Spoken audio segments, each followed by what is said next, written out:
let us begin. Tonight's session of Adventure Awaits. Jen, for the record, I'd say you're about 60 feet away, not too far. But other than that, the rest of you are gathered around a wonderful campfire as your old friend, the Incubus, emerges from the ethereal plane and has bit Juliet in the neck. Oh, shit. Can everyone just go ahead and roll initiative for me? Okay. Seems And like we'll a get fair this thing to started. do. Oh, that was a GM roll, but that was an 18. I got a solid 10. So to start with, top of the turn order, we have Boros. I'm familiar with death. Can I tell if Juliet is dead or not? You can all glance over and see that he has legitimately sucked the life out of her. She is pale white and she's falling like to a the raisin.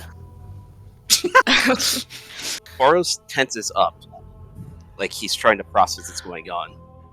And then he relaxes, stands up, as the black snake that normally coalesces around his waist is now apparating around his neck, wrapped so tightly that it was a physical creature strangling him. Without even a word, he just reaches behind his back, pulls out his sword, and is going to reckless attack on the Incubus. Second attack coming right at his stupid face. Hey, very good. Yeah, Wish I that's got gonna that. hit. Whether it was already happening or you've triggered it, dropping this generic form that he had as he visited your camp the previous night, and now goes back to his true, some would say, handsome form. Shirtless, as the wings fly out from the back and a long tail reach out from under his legs. That's it. It comes up to his turn then as he smiles at you, and he will actually take a step back, so he will trigger an opportunity attack from you, Boros. That's a miss. Steps back, and as his form shimmers, it gives you just a second of hesitation. He will pull out this staff that is topped with this glowing orb-like ruby. It begins to glow from the reddish color into a dark blue as he points it forward, and you see a cone of icicles come and encompass the camp and will hit all three of you Alright. that are alive. I need everyone to make a Constitution saving throw for me, please. Is this a spell? I'm pretty sure this is a Yes, spell. it is. No! Oh. Hey, buddy. Hey, what's up? All right, so Kai and Orish will take 18 cold damage, and Oh. Boros, you will take 9. He will turn around and he puts his fingers in his mouth and lets out this high-pitched, almost like near dog whistle tone, as you see emerging from behind him from the ethereal plane is his flaming nightmare horse. He just immediately mounts up, and that will be his turn, coming to Kai now. This is not how Truthy Stabby is supposed to work. I'm gonna use it insinuation on the Incubus. That is a wisdom save. It's a 12. It doesn't make it. It's just a swarm of butterflies just go towards him and going in his ear. While that's happening for my bonus action, can I scream for the dogs? All right. Go fetch the stick! And I'm good. That comes to Orsic then. Alright, so, Oris, open up the cage door as fast as you can. Tell Jigjaw, please, save Juliet. Revive her, if you can. You're a Phoenix of Legend, right? That's what they're supposed to do. Go ahead and make an animal handling check for me. You have passed on your message. I'm going to move towards Jin and say, I'm going to try to revive Juliet with Jigjaw. You gotta quickly go over there and dispose of the devilish fiend now. And I'm gonna give him a help action. Thank God for the mastermind rogue. And that will be the end of my turn. Now comes to Jin. I'm gonna move as close as possible. That's 40 feet. Would be 20 to him. Use Flame Step to give me that 20 extra feet to get up right in his face. I get advantage, and I'm going to uppercut his ass. Fair enough. Go ahead. Yeah, that'll hit. So as I uppercut, you don't see fire this time. When I hit him, the area that I hit glows red, hot, and he has to make a Constitution save. Ooh, hell yeah. Natural 13 for a 14. That's a fail. So now that he's stunned, I'm gonna use my second attack to push him off the horse. And since he's stunned, it's an automatic fail. So get the hell off the horse. Oh yeah, automatic. Yeah, okay. I push him towards Boros. And I'll tell the party, get him. We now come to Desi's turn. Having been called from the other side of camp, they have 50 feet of movement. They'll both make it. Both have advantage on their attacks. That is a natural 13 and a natural 18. Ooh. They get a plus 5. Yeah, they'll both hit. I need 46. Ooh, lots of ones. 10, 12, 14 damage in total. Desi and Jivit both get some good hits in. It now comes to the baby Phoenix's turn. Oh, please, for the love of God, let this work. They have to meet a certain DC charisma check for the baby Phoenix. It is high. He does have a plus 3. Eh. That's a 6. Oh. Tragic. His cage is opened. He flies over and hovers above Juliet's collapsing body. Oh, God. You see him burst into flames in an attempt to focus his power. But unfortunately, the power does not find Juliet, but fades off into the distance as he floats to the ground and is encased in an egg. Back to the top of the turn order. Boros. Yep, this incubus is in front of me on the ground, can't move, incapacitated. Reckless attack. You don't have Well, to. you don't need reckless. I Okay. said reckless attack. Oh, with flanking, that does hit. For that is necrotic. And again, That'll hit. my blade just comes down as the shadows from the snake begin to leak out into my skin as my own body starts to turn shadowy. It's now the incubus's turn. Still stunned on the ground anyway. Yep. And cannot get up. That's a natural 1 on the wisdom save for insinuation. Woo! Let's go! Well, it's actually 1d12 and then he makes the wisdom saving throw, so Max damage. minus 12. That is noted. We go on to his horse's turn. Jin, he's not happy with you. He's going to try and hit with his hooves. That is a 22 to hit. Ooh. That'll be 14 bludgeoning damage plus 3 fire. That will be the horse's turn. We go to Kai. Is he still Being holding slashed. that staff? He is. I'm gonna yoink that staff out of his grip. I need all of you, actually, to make a strength save. Oh, Oh my gosh. Sorry, not Orst. You're still way far away. You're fine, Orst. Nightmare, on the other hand, is affected. Jin and Kai, you are all blown 10 feet backwards as you attempt to grab the staff from him. It was cursed. And the staff explodes. Oof. Dealing what kind of damage? Dealing... You see, I almost forgot about that. You shouldn't ask these types of questions. Oh god. 20 force damage. Boros, on the other hand, you take half of that damage and are not knocked back, so that is, 10 force damage to you, Boros. Ow. Nightmare takes half. Oh, and Jivit and Desi, right. That's a fail. Ooh. That's a fail. The good boys. Oh. I'm sorry, good boys. I'm greedy. So, Kai, you're I'm on your ass. That was your I'm object it. interaction. So I'm Yeah, gonna you just get have to back up. Ow, that hurts. I'm just gonna take out my bow and shoot an arrow on the incubus. Does not hit. Orsk, you watch from your position further back as Kai reaches down, and the moment her hand touches the staff and attempts to pull, the staff emit this bright light and just forcing Kai, Jin, Desi, and Jivit all 20 feet back from where they were. He's gonna like draw his short sword in midair and land on top of him with it pointed downward. He's gonna scream as 18 to hit. An 18 will hit. Let's go! He just gets slashed in the back again, and you can see like the muscles just ever so slightly tense, but his body is still like through and through stunned and cannot move. That's the end of his turn. Jen? Can I get into flanking position of the incubus? What's half your movement? 20. Yes, you can. Alright. I'm gonna get in flanking, and I'm going to stop on his head. Stunning.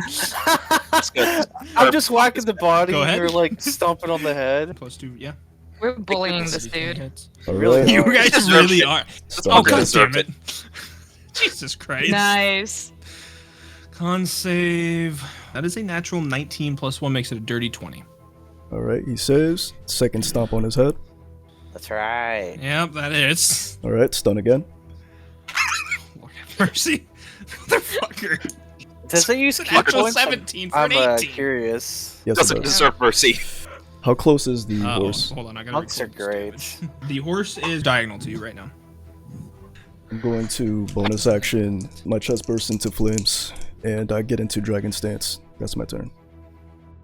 Moving on to Desi and Jivet will each take half their movement to get up. They will just make it back. Desi and Jivet will each make an attack. They have advantage, so Desi got a natural 20. Yeah. Yay! That's why he's my favorite. That's a good boy. Jivet Desi. got an 8. Oh, Go Desi. That's a 22. 22 damage. what a good Nice. doggo. Top of the turn order, Boros. Keep attacking. Go reckless. 23 will hit. 8 of that is necrotic. 21 will hit. He's bleeding profusely from his backside. And with that, we go to the incubus. The stun has worn off because Jin's turn has come and gone.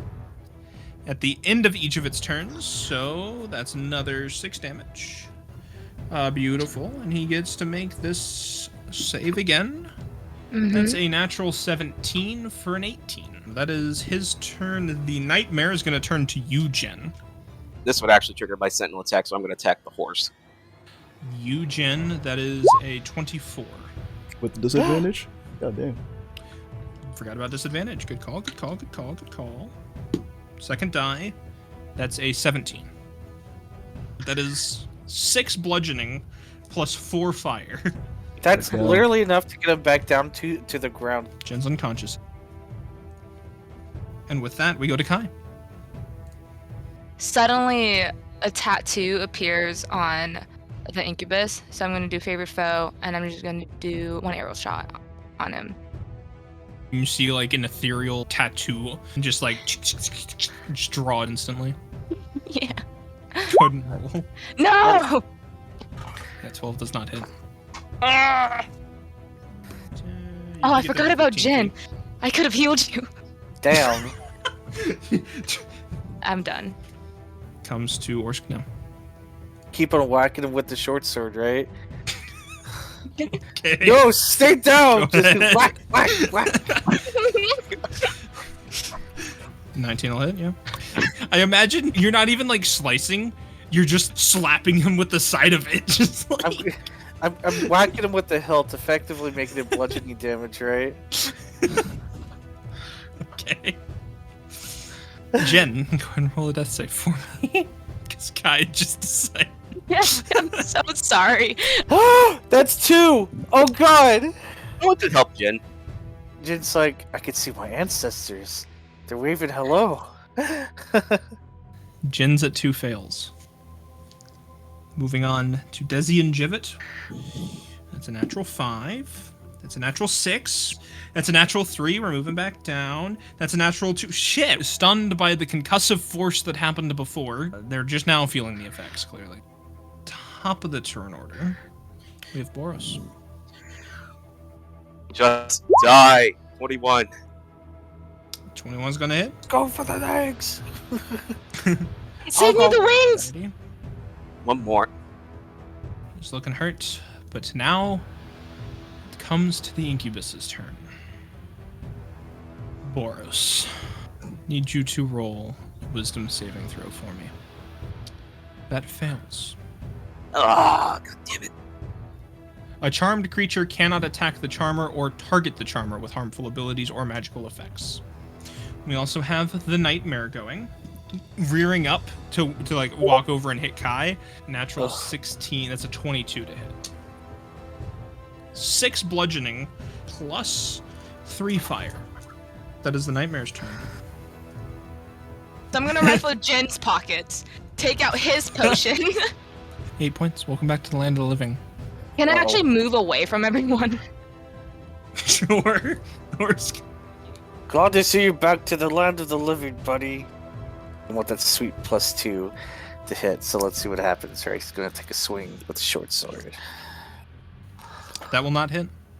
Damn. The- I can't cut through his hide, and his nipples can cut glass. You should try again for it. Draw his short sword without the damage modifier. He's pretty hurt. Jin. Come on, Jin. I know you can do this. I'm just gonna rapid flaming punches, blah blah blah, right on the back of the incubus. How do you want to do this? Yes!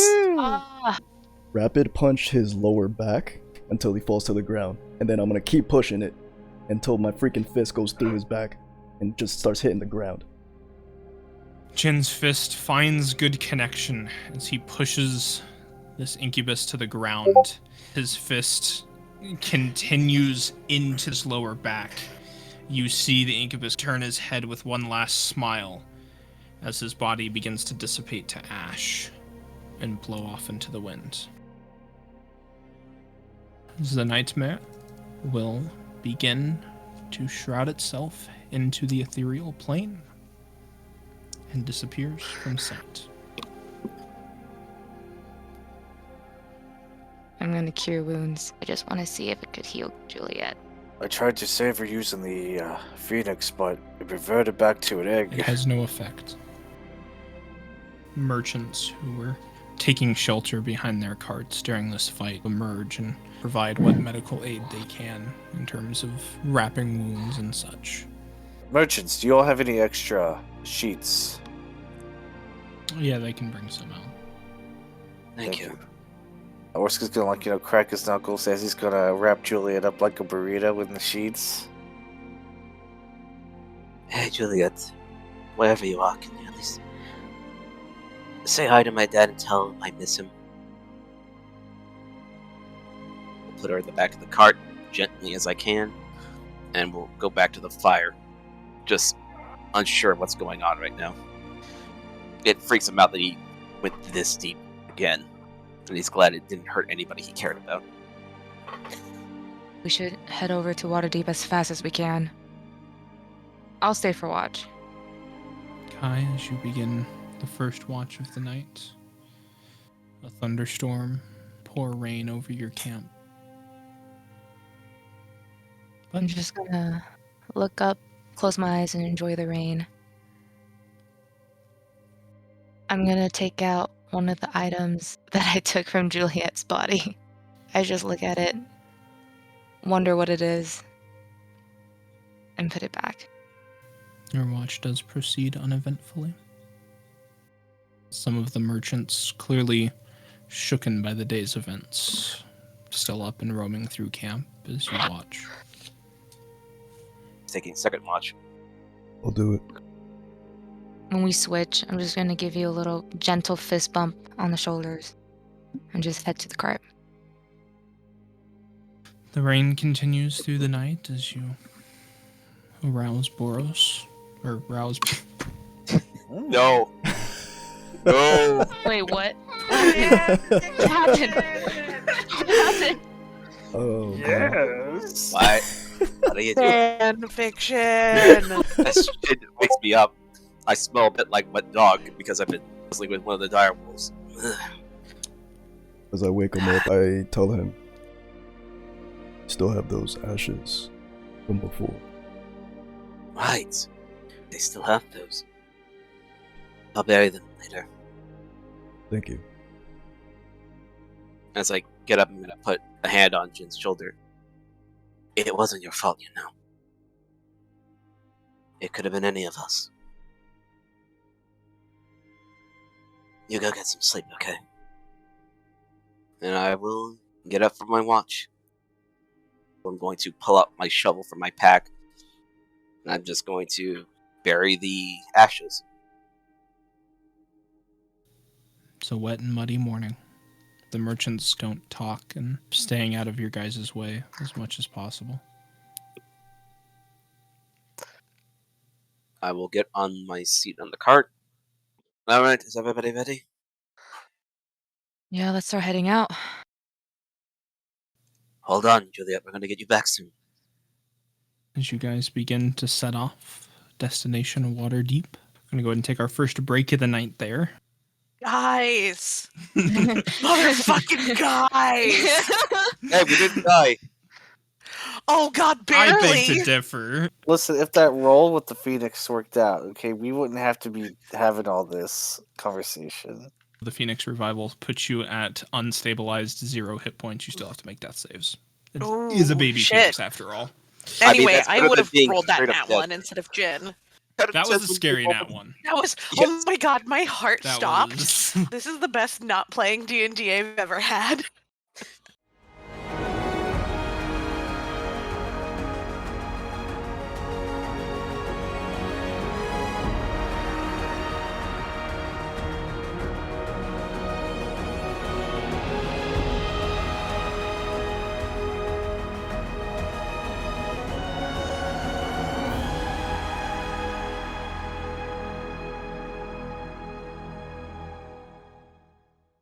Gonna test out what she can do with shrooms. See if she could mentally command and how far she can do it. Go ahead and make an animal handling check for me. She occasionally follows mental commands, probably about 60 feet or so away that she can still hear your commands. With Orsk seeing this, he's gonna go up to Cut and he's gonna be like, "You have a way with animals. If that bird were to ever hatch again, it might be better to have it in your custody than mine. But here," and he's gonna unbuckle the side cage belt. I will take he's- it. Thank you. Jigjaw? Is that what the little one is called? Well, it's gonna be reborn again anyway, so you can name it whatever you want. I'll think about it. I'm gonna do a playful, light tap with my foot on your foot, Jen. I'm just gonna give you a little head nod to check up on you. I nod. How much money do we have amongst us? I have 169.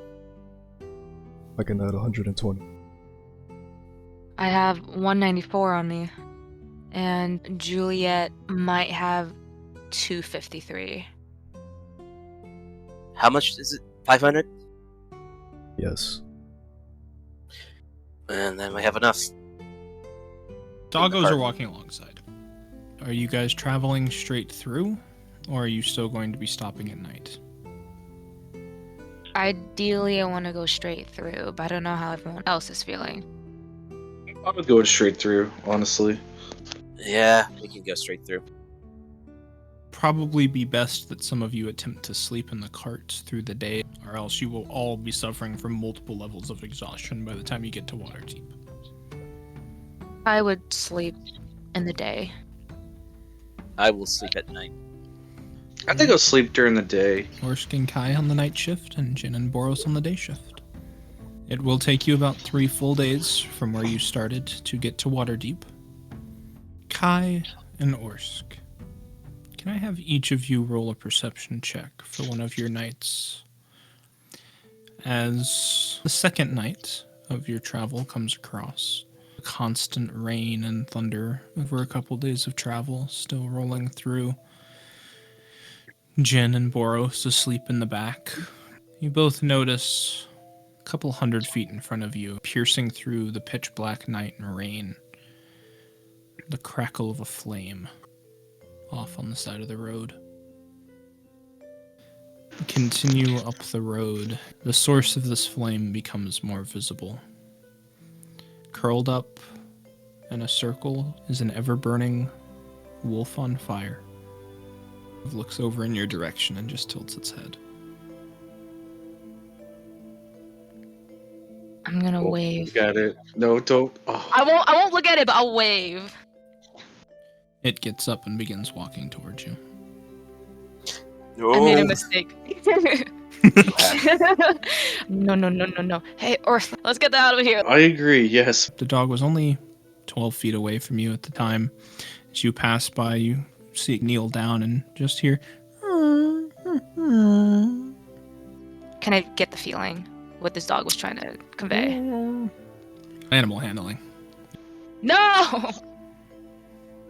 The dog is whimpering. I'm a sucker for whimper dogs. We should stop for a second. Listen, I don't know much about flaming dogs, but I do know one thing. Anything flaming, it must burn. I'm gonna stop the cart. But I'm telling you, I think this is the first time it whimpered. You see the dog from behind, beginning to walk up the line of carts back towards yours. Disappear behind your cart. Can we both stick our head in our cart? Just like peeking behind the curtain. You see Boros and Jen asleep on the benches, Juliet's wrapped body, and the sight of a flaming wolf jump up, it curl up next to Juliet's, and fall asleep. I told you the whimpering was a good thing. Maybe. Now I'm gonna Alright. make the cart go. I'm worried that Boros and Jin's gonna freak out. So can you like write a little note maybe on Juliet's dead body to say I'm friendly? Orsk is gonna rip out a page that he already read inside of one of the books that he's been reading. Mark out some of the letters in it until it spells out in a very janky way, "Flaming dog friendly," smiley face. There. Sure. Jen and Boros, you both awake to a flaming dog in the middle of your cart that you both recognize. What the? I rubbed my eyes a little bit. Is it still there? Yep. Slap my face a couple times. I read the note. What are you? What is your relationship with her? Alright, you two get some sleep. We'll be on the cockpit. After sunset, over 4 days of grueling travel, cresting over a small hill, merchant convoy in tow, the walls of Waterdeep emerge on the other side. Massive 30-foot stone walls surround the majority of the city. Gatehouses and guard towers spotted throughout. Guards walk atop these walls, patrol out front. The dog awakens and hops out the back of the cart and begins walking off. You pass by many a farmland upon getting up to this wall. These gates open, most likely don't ever close unless there is an active threat to the city.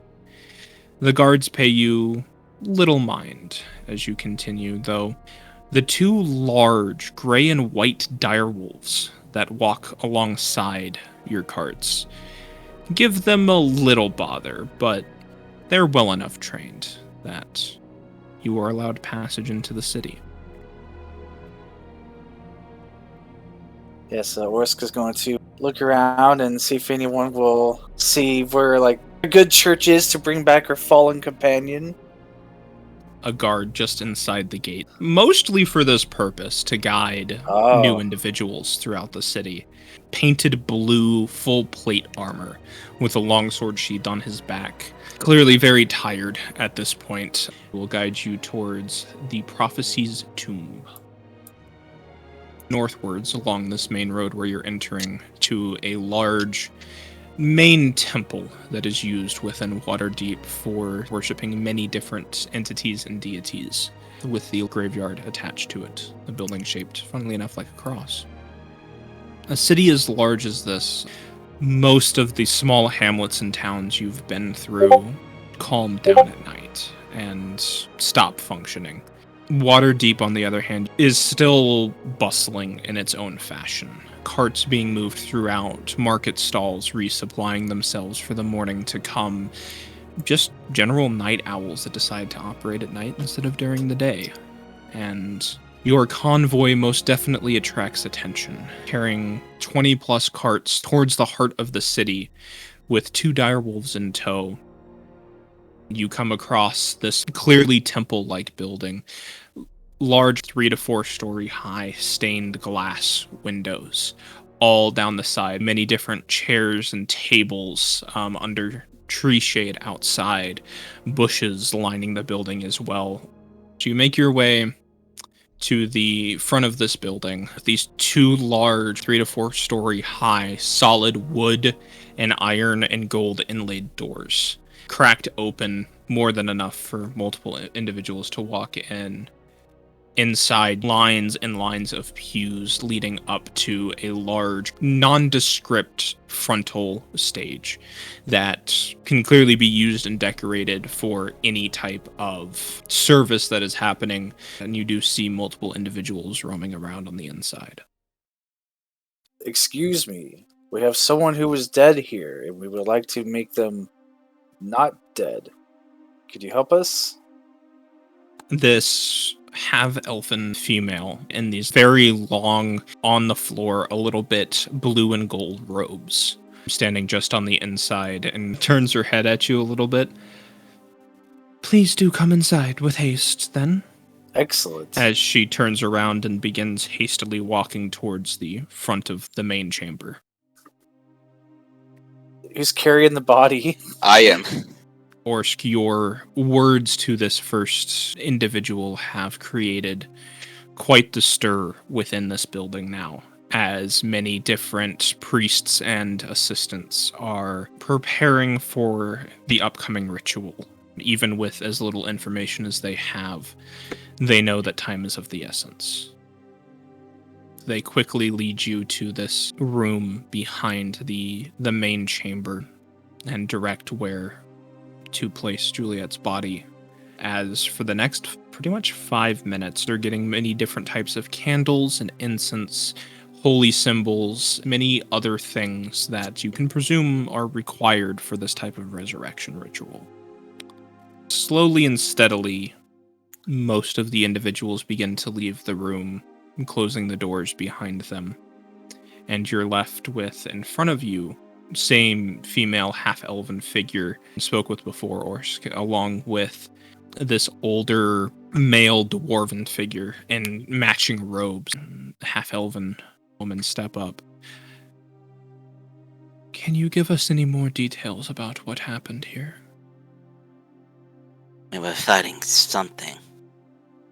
It came up behind her and killed her instantly. Think it was an incubus? Have any of you ever participated in a ritual such as this before? No. Nope. They will take the next few minutes to explain to you how this will work. There is a hidden DC that I and occasionally the dead person will know in these revival rituals. And for the record, these apply to revival spells that take longer than 1 action.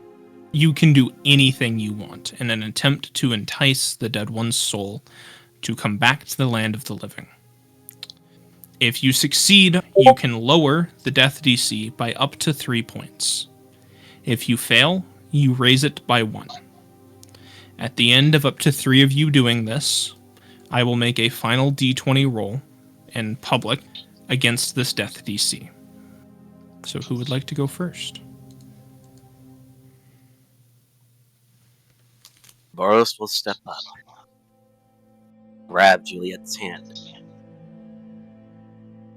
You and I had some friction between us. You felt hurt.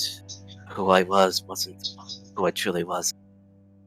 I know I've said some things that I regret saying to you, and I apologize for them all.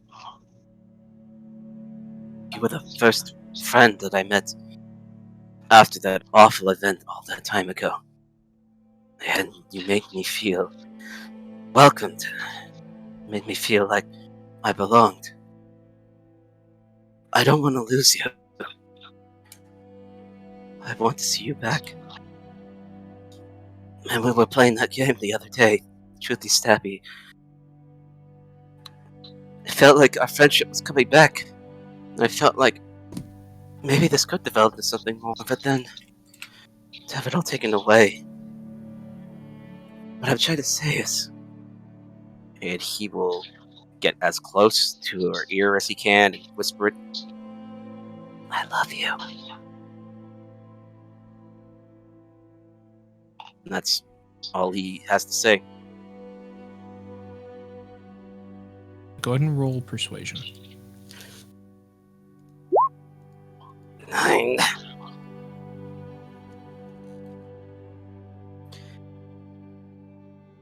Going next. Take a deep breath. Walk towards her. Juliet, we have entered a journey that goes beyond this simple adventure. It's obvious you want to help people. The path that we've taken can possibly save the world. You truly want to help as many people as you can, then completing this task is the best way to do it. You said you wanted to see what's going on with Boros. Then let's finish this. We are in this together. Maybe we were brought together for this very reason. Our journey is not complete. And we need you on our side. Come back to us. I'm sure you want to know what adventure awaits. Title drop, motherfucker. God damn it.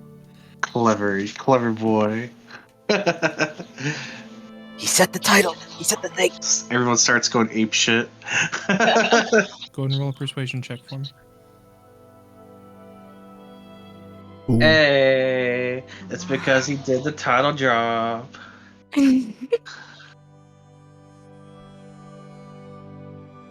Alright, Kai, it's either you or me. I'll take it, if you don't mind. Bring a little piece of me up there with you. He's gonna hand you his dagger, right? The one that his father made for him whenever he was little.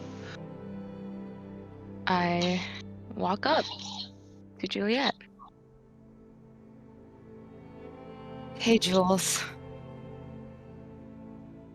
I feel like it's been a while since we've seen you, but it hasn't been that long. We would love to have you back. Orisk isn't here, but I'm gonna wiggle the dagger. He's here mentally.